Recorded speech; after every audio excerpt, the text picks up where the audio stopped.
If you have a true strange story of the unexplained you'd like to hear read on the podcast, email it to madamestrangeways@gmail.com or go to madamestrangeways.com or just check the show notes for a link. I can't wait to read it. Welcome, strangers and strangelings and strange cetera, to the latest episode of Madame Strangeways, where I, Madame Strangeways, narrate true strange stories of the unexplained written by the people who lived to tell the tale. And in true strange fashion, I share my strange observations after each strange tale. Today, I've got a new, spine-tinglingly true strange story for you. But first, it's time to thank my Patreon patrons, TJ Hodder, Gmanmusic, and Ted. Thank you so much to my unholy trinity for supporting the show. Now, do you want to hear your name at the beginning of every strange episode? Or perhaps get a free sticker? Or an exclusive guided sleep meditation by yours truly? For all that and more, join the Patreon at patreon.com/madamestrangeways or just visit the site madamestrangeways.com. And now, on to the strange story, here on Madame Strangeways.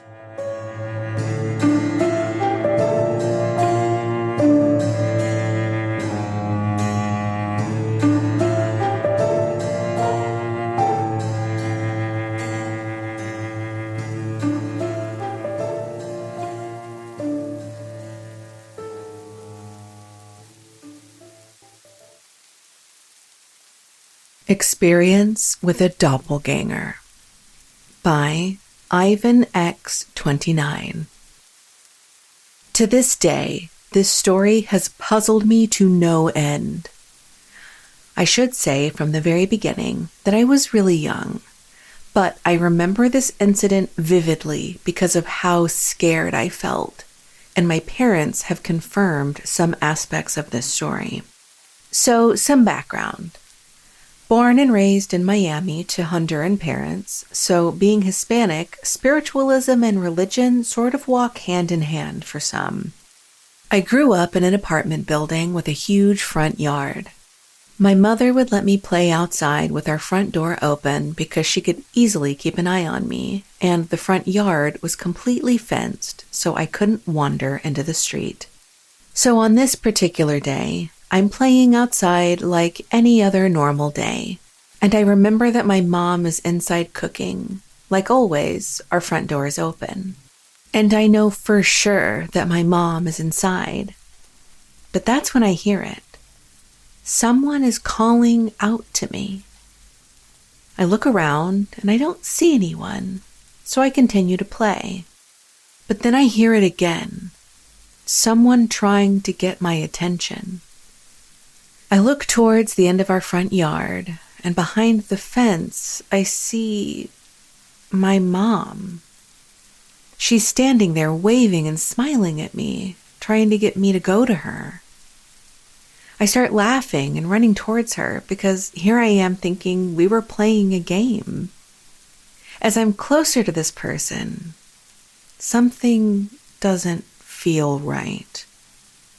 Like something is telling me not to trust this person, but I'm torn because I'm looking straight at my mother. It's her voice, her face, even the distinct white streak of hair my mom has that contrasts her jet black hair.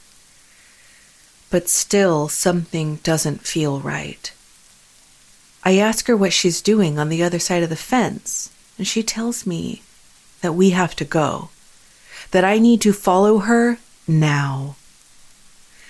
She starts to walk towards the fence door, and I begin to follow her, almost entranced.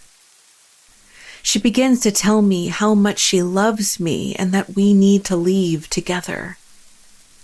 As we get closer to the fence door, she starts to tell me that I have to open it and walk out to be with her. I don't know what overcame me, but I said no. This upset my mom, and her demeanor changed. She starts to yell that I had to do it, that we needed to be together now. This scares me, and I began to cry. And then I hear it. My mom's voice coming from my house, asking where I am. I run towards my house, bawling in hysterics. I see my real mother, and I hug her, and I tell her what happened. I tell her about the lady that looked like her, trying to get me to leave. And I just remember my mom hugging me and telling me that it was just in my imagination. Years later, this incident comes up in a conversation I'm having with my parents, and my mom is completely amazed that I remembered all of it so vividly. She also adds that weird things used to happen in that building, and that she suspects that the only reason that thing couldn't get into the property was because of an old Cuban lady that lived next to us. You see, it turns out that she practiced Santeria, and she was constantly blessing the grounds. So honestly, shout out to that lady. Here's where things take a very interesting turn. While me and my mom are reminiscing about what happened, my father is completely silent. And when we finished, he's in shock. He didn't know about this happening to me, and he proceeds to tell us that when he was a child in Honduras, the same thing happened to him. A woman that looked like my grandmother would sometimes go by his house and tell him that they needed to leave to be together. My father is your typical male. Everything by the book, no nonsense, very skeptical about all of this stuff. But at that moment, I saw fear in him.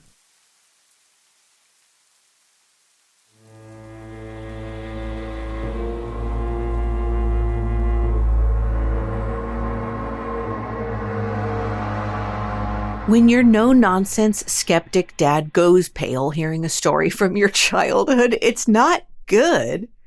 It's never good, is it? That's always, I agree with you, that's always like the most chilling point. Like, if you remember something from your childhood that's scary, like, okay, we all had terrifying childhoods. I feel like if you didn't have some sort of mildly terrifying thing that happened to you in childhood, you have blocked it out of your memory. Or you are an alien or like an android and you aren't aware. Because childhood is terrifying. Okay, period. Stop. Like, end of sentence.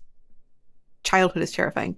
So, like if your mom is kind of freaked out by something, I feel like that's fair. I feel like, without getting into gender norms and broad generalizations or generalizations about broads, ayo. Without getting too much into that, I will say, I think typically you do find mothers are a little bit more open, to the woo-woo than dads, right? I think that is like a stereotype. Dads, no nonsense, oh, go back to sleep, right? Like in the last episode where you've got the partner who's being woken up saying, I think I hear someone in the house. And he goes, shut up, go back to sleep. I'm tired, grumble, grumble. So when your dad hears a scary story that he didn't hear about from your childhood and is only hearing about now, and he looks like he just saw a ghost, like that's going to ruin your day, hearing whatever it is that he has to say. Kind of in like if you listen to this show, it's going to ruin your day in the best way, but still kind of traumatizing to hear that. That is so scary. Like, it's, first of all, pause. The whole story is scary, but then hearing that your dad experienced the same thing in his childhood in a different country, in Honduras, that's so far away from Miami. Like, in terms of spirits, like, is this the same spirit? Did it follow the family? Just, there's so many questions. But first of all, what is this? Is it a doppelganger? I know we've all heard that word before. I've even talked about them on the show. But there's more than one kind of doppelganger. They're not all German. So doppelganger, the phrase, is a borrowed word from German. And I know I love talking about umlauts. Like, there should be an umlaut on this word. Well, there is on the word doppelganger over the A. I don't fully understand the purpose of an umlaut. I just like the aesthetic of them. So the word in German, doppelganger, means double goer, and the term itself was coined in the late 18th century. However, the concept of a doppelganger, the concept of seeing someone who looks exactly like someone else but isn't them, and in general is also kind of a bad vibe, that goes back thousands of years, all the way back to ancient Egypt, where they've got the Ka, which is like, this is how it's described, an invisible twin spirit that mirrored the physical body. I don't fully track it, but you can tell that this goes back really far because remember, around 0 AD. Now listen, these are not solid numbers. I'm not trying to get derailed here. I'm just saying this is kind of how I remember where things in history happened. Around 0 AD, you had Cleopatra, right? And then around, like over 2,000 years before that, the ancient pyramids were built. They weren't ancient at the time. Anyway, all to say, that goes back really far. Okay, so humans have had the concept of a doppelganger, just using different terms, forever. And it also crosses cultures. You've got mentions of them, obviously, in Egypt. You've got them in European, all over Europe, Africa, all over Africa.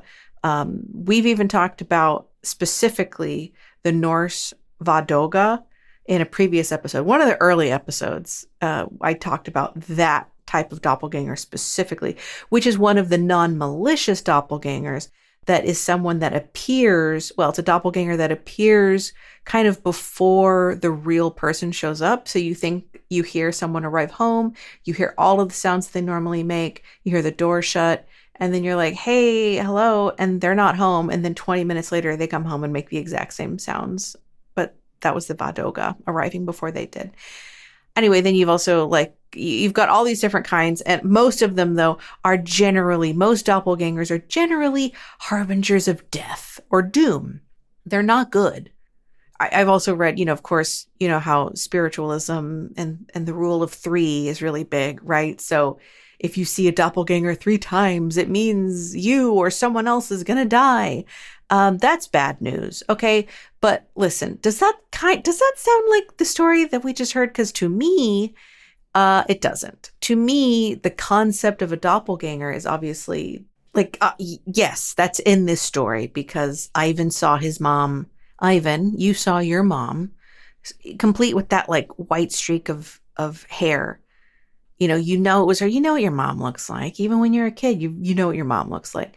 So yes, that aspect is kind of doppelganger-y. However, because this story happened in Miami, Florida, to an Honduran family, and especially in Miami, where you've got 70% of the city is Latino. And so I don't think we should be looking at German concepts of doppelgangers.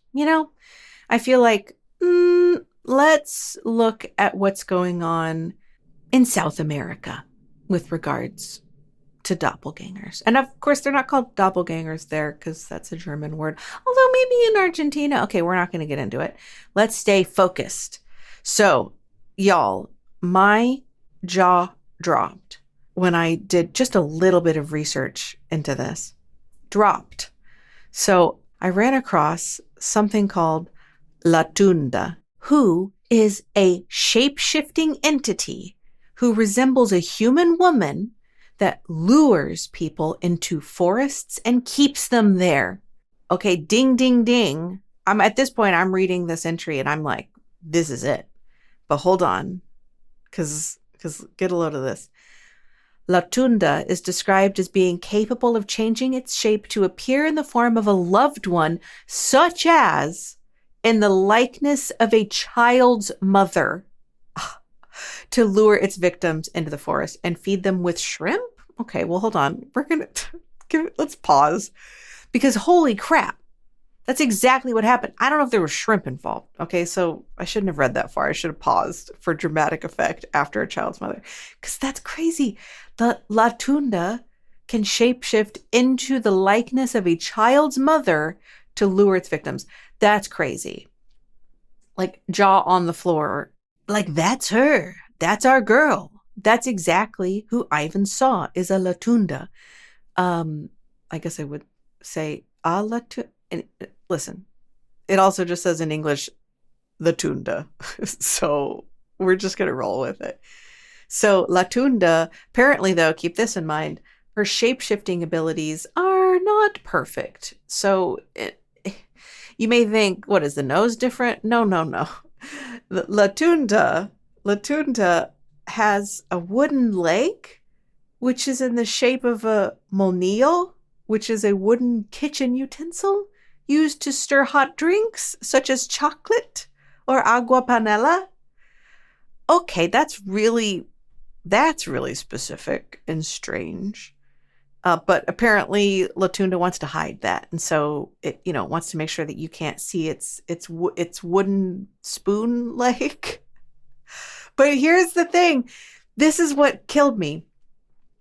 When Ivan saw his mom, it was on the other side of a fence, bro. She came down in a bubble dog. Like, she was on the other side of a fence. And so presumably the fence would at least partially obscure her legs. Isn't that crazy? That's crazy. Oh my God. Like, the only thing that's not 100% exact to the concept of La Tunda is the shrimp. Like, Ivan, let me know. Ivan, send me a DM. Let me know if there was shrimp involved. Like, did she promise you shrimp? Did she try to entice you with shrimp? Although I guess it's possible that, like, once she gets you into the forest, at that point, that's when she's feeding you shrimp. And supposedly the concept of the reason she's feeding you shrimp is to keep you docile. I don't know.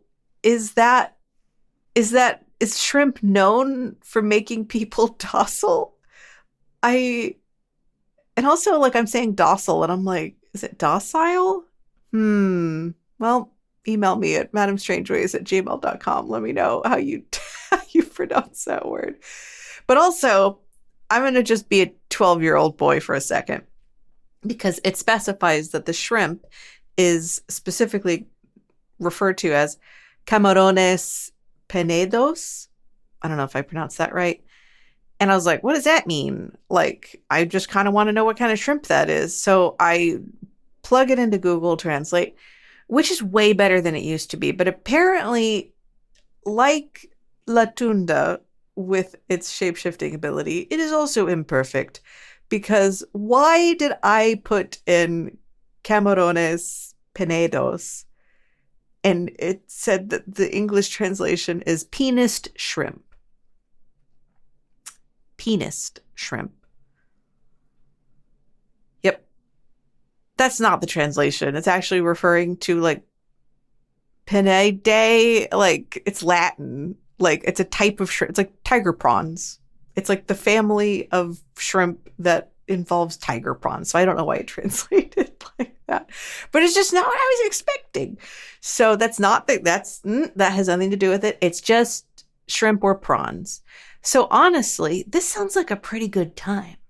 I don't know why she needs to lure you to the forest. She could just say, like, with the price of groceries, shrimp is a luxury item at this point, especially prawns, like tiger prawns. You don't need to lure anyone. You just need to say, free prawns in the forest. And come on, I'm there. You know what? BYOCS. I will bring my own cocktail sauce and lemons. I'm there. I don't think it sounds like a very bad time. Oh, except that the reason that she's luring you and the reason that she is wanting to keep you docile, ? I think is to suck your blood and devour you whole. So that doesn't sound like a good time. Maybe she's feeding you shrimp because she wants you to be tasty. And well, I don't think it's very fattening. I think it's got a lot of salt. That's what it is. She's trying to flavor you from the inside. You eat a lot of shrimp. It's a very rich food. Okay. I'm following. I can't blame her. So that's La Tunda. So an entity who shapeshifts into loved ones, potentially children's mothers, to lure its victims into the forest to feed them shrimp and then devour them and suck their blood. God forbid a woman has hobbies. I don't see the problem. What is it Ebenezer says? And decrease the surplus population. Because also, by the way, I should have mentioned that in some versions of La Tunda, it specifically only appears to male loggers or hunters.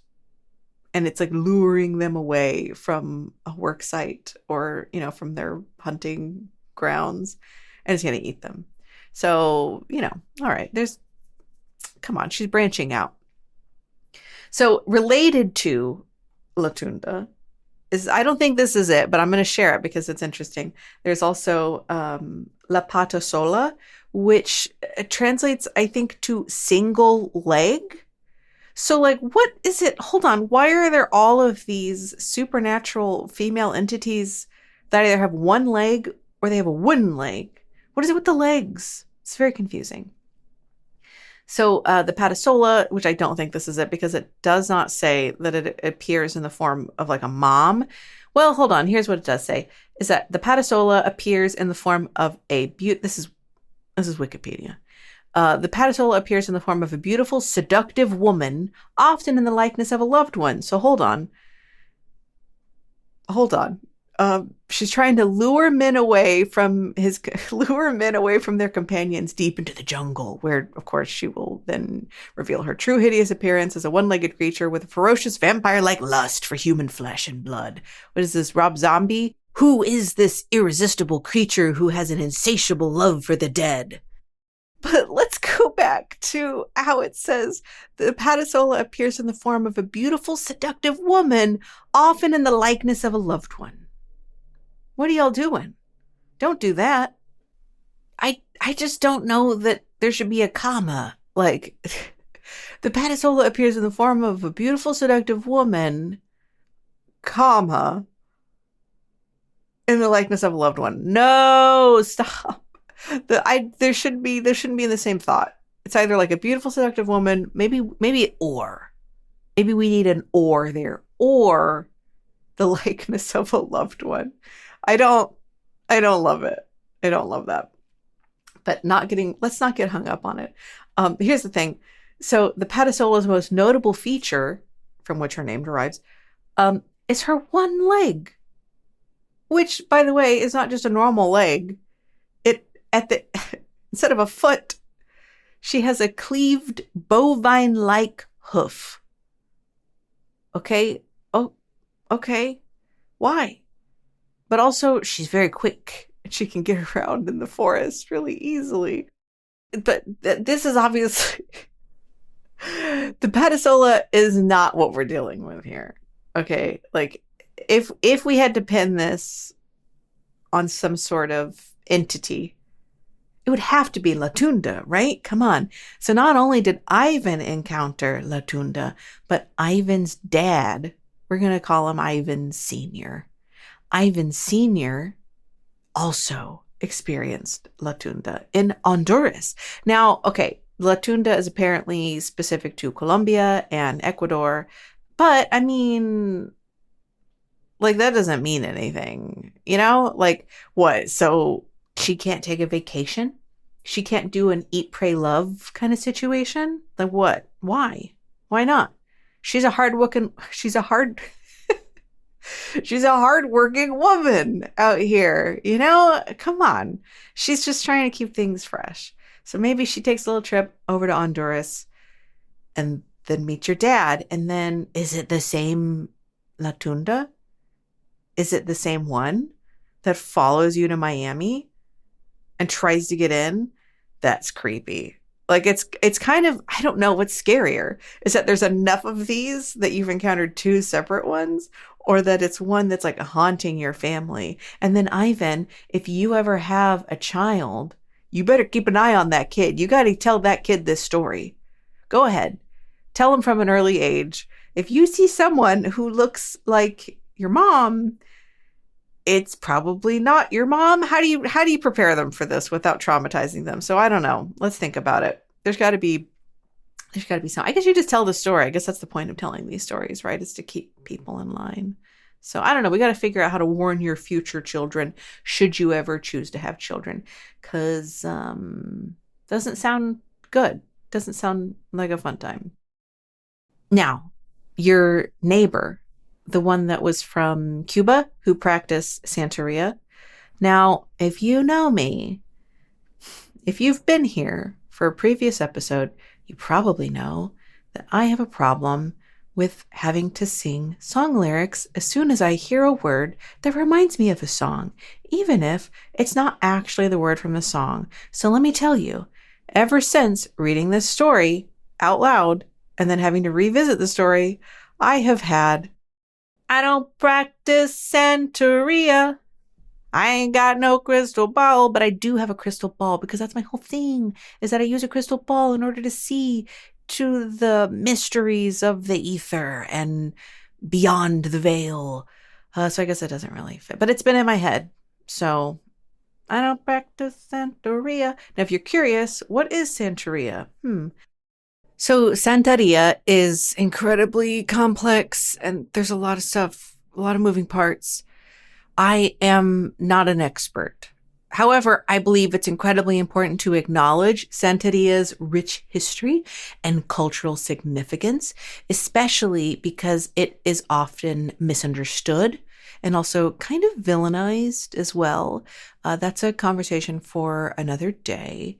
However, it is still in practice. It's a living tradition, and it has deep spiritual roots that have evolved over many centuries, leading back all the way. Okay, I'm getting ahead of myself. The point is, I am not an expert. However, I would be remiss not including a little bit of background on Santeria. So the Cuban neighbor in this story that Ivan told, the Cuban neighbor that was practicing Santeria and is the reason why Ivan's mom thinks that they were protected because of the protective spells that she was doing. Santeria, which is otherwise known as the Way of the Saints, is an Afro-Caribbean religion that developed in Cuba, blending Yoruba spiritual traditions from West Africa with Catholicism. Oh, okay. Well, but hold on. You may be wondering, where are we talking about African spiritual traditions? If we're in Cuba, well, boy, have I got some bad news for you. So, okay, this is what I'm saying. This is difficult to just scratch the surface of. Okay, 1492. This is okay. I'm going to rein it in. We're going to stick to bullet points here. Okay, Columbus found Cuba. Spanish settlers went to Cuba. Spanish settlers established sugar plantations, which required significant labor. And oops, the Spaniards accidentally decimated the population of indigenous people of Cuba with their diseases, with their Spanish diseases that they brought from Barcelona to Cuba. So not great. They needed more labor, and they certainly weren't going to do it themselves. So instead, they enslaved West Africans specifically via chattel slavery, put them on ships, brought them against their will to Cuba to work on the plantations. So that is how Yoruba spiritual beliefs from West Africa specifically mixed with the super Catholic Spaniards' beliefs of Catholicism. So Catholicism plus Yoruba spiritual practices equals Santeria. Now, we may never know what the Cuban neighbor did specifically to protect the area that they lived. However, here are some, you might say, Santeria 101 tips. So you can use cascarilla, which is just powdered eggshell. So literally eggshell that you dry either like in a low oven or, whatever. And then you actually grind it into a powder. So you can use that powder to draw sacred symbols, like on the floor or around doorways, or you can even sprinkle it around corners or around entrances, like for instance, around a fence, just as a thought. Of course, there's also prayers that they're making to the saints and the orishas. Of course, it could just be that. And then my favorite is Florida water, which is not water from a tap in Florida, but it's actually, I guess you could describe it as like a spiritual cologne, like a cleansing spiritual cologne. It's made up of bergamot or bergamot, I guess whatever floats your boat, lavender, lemon, clove, cinnamon, neroli, jasmine, musk, alcohol, and rose water. You can add some Florida water to your mop mix when you're mopping, and that's supposed to also cleanse the house, cleanse the area. You can also sprinkle it just around the corners and around entrances and such, just like the cascarilla, just like the eggshell. So lots of things that the neighbor could have done as a protection in order to keep that doppelganger / La Tundra / maybe just a kidnapper at bay. I know that typically I do like to try to explain from a more naturalistic standpoint, a more mundane standpoint. What is it that happened? How can we explain it in a way that's not as traumatic and terrorizing? And, how can we do that? Is there a way that we can explain this? And normally I would say, yes, Ivan was a child. He misremembered, or this is a dream that he's confusing with reality. Because I've had that happen before, even as an adult. I've told you guys, I have really mundane dreams. And sometimes I have difficulty remembering if it was a dream or if it was real or not. Like when I forget that I already bought bread or I forget I didn't buy bread because I dreamt that I bought bread, but I didn't buy bread. I feel like this is, do you wear wigs? Like buy bread. Do you wear wigs? Do you buy bread? In my dreams, I do. In my dreams, I do buy bread, and then I forget to buy bread at the store. So could it have been that it was a dream and that over time, like I have mentioned most recently in the Perrin family haunting episode about The Conjuring 1, I go into detail about memory and how memory is so fallible. And every single time we access a memory and we remember a memory, our brains are overwriting the memory. It's saving as, except now it's been altered a little bit just by the fact that we've remembered it. So I feel like, there could be an explanation there that over time, or maybe it was a scary movie that Ivan saw as a kid and then misremembered as being real. Okay, yeah, but then how do you explain Dad? How do you explain Ivan Sr., who had the exact same thing happen to him in his childhood? Where the same thing happened, a woman who looked like Ivan Sr.'s mom tried to get her to leave with him. How? That's crazy. I guess here's how else I could say maybe Ivan Jr.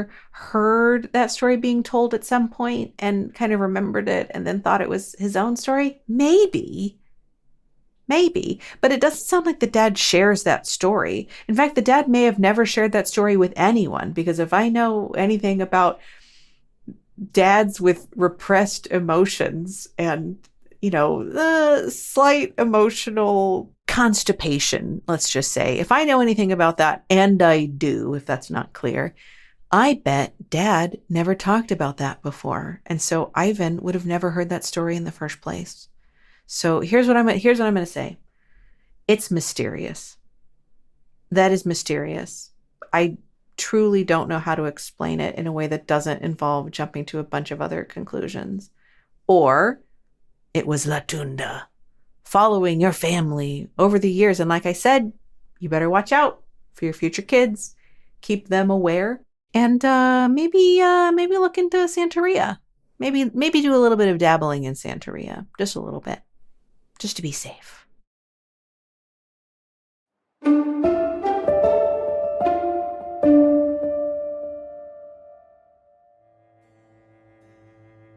Remember that you can feel afraid and not be in danger. If you have a true strange story that you'd like to hear read on the show, go ahead and send it to me, madamestrangeways@gmail.com or madamestrangeways.com. And since word of mouth is so important for podcasts, if you could do me just one little weird, spooky, strange solid, that would be amazing. And that would be telling your friends about the show. I'd really appreciate it. Madame Strangeways is produced and narrated by me, Madame Strangeways. Theme music is by Marina Ryan at marinamakes.co. All stories are read with the explicit permission from their original authors. Thank you so much for listening. See you next time.